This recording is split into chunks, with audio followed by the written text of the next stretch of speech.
এই পোলাটার আপনি আমার ছোট ভাই বানাইছিলেন। আপনি জানেন হ্যাঁ আসলে আমার কি হয়? কে? আচ্ছা কোন কে? আমার শরম লাগে, তুমি কপুরি।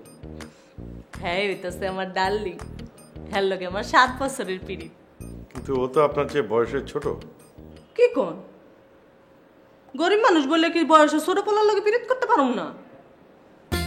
হ্যাঁ আসলে আমার ছোট ভাইয়ের বন্ধু। ডেইলি আমগো বাড়ি তাইতো আর ড্যাব ড্যাব করে আমার দিকে চায়া থাকতো। ও বাসু, তুমি ড্যাব ড্যাব করে আমার দিকে চায়া থাকতো কে? ওমা, তুমি এটা কি করলে আবার? তোমার দিকে চায় না থাকতে কি আমি পারি? আর পরের দিকে চায় থাকতে কার না ভাল লাগে?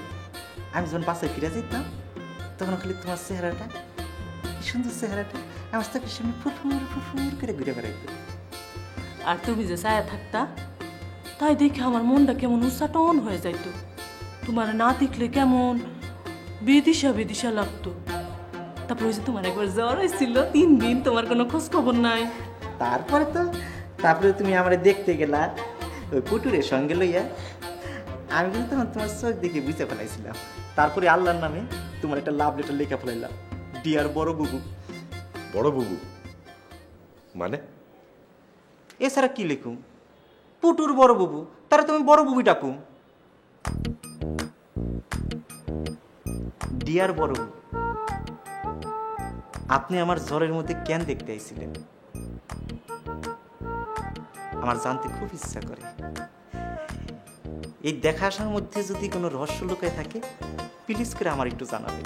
বাবা তাহলে সব মুখস্থ। ওই যে খচ্চরটা আবার চলে আইছে।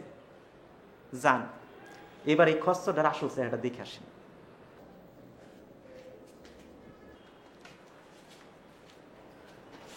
এপুরি চল আমরা সিপাই যাই পলাই, রাজ্জাককে যেন আমাকে দেখতে না পারি। চল চল।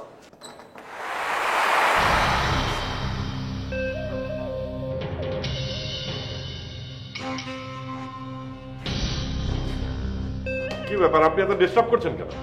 ডিস্টার্ব? কিসের ডিস্টার্ব? আপনি আমার স্ত্রীর আপনার ঘরে আটকে রাখছেন, তারে আমার হাতে তুলে দেন। নো ডিস্টার্ব, আর ডিস্টার্ব করুন না। কে আপনার ভাই? আকাশ থেকে পড়লেন মনে হয়। পরে মাই ওয়াইফ, আমার স্ত্রী, যে তার না করে লইয়া ভাইকে আপনার ঘরে আটকায় রয়েছে। আরে ভাই ফিরে দেন, তারপর ওর নাগরে কেমনে খালাস করতে হয় এটা আমি দেব। পরীর তো বিবাহই হয়নি, আপনি তার স্বামী হবেন কি করে? পরে আমার স্ত্রী, 1 বছর ধরে সে আমার বউ, সে আমার বাচ্চার মা। হয় নাই? হইব। ওই নাগর হারামজার লগে পলায় যাবো, এর লিগা বাচ্চা কাচ্চা নেয় নাই। আমি তো বুঝি নাই, এখন বুঝছে। আজকে ওরে আমার হাতে তুলে দেন, আমি এখন আর দেরি করব না। আর বাচ্চার বাপ আমি হময়। আপনাকে আমার কোনো বিশ্বাস নাই, আমি পরীর কাছ থেকে শুনবো, তারপর বিশ্বাস করবো। আরে যান, যায় শুনে আসেন।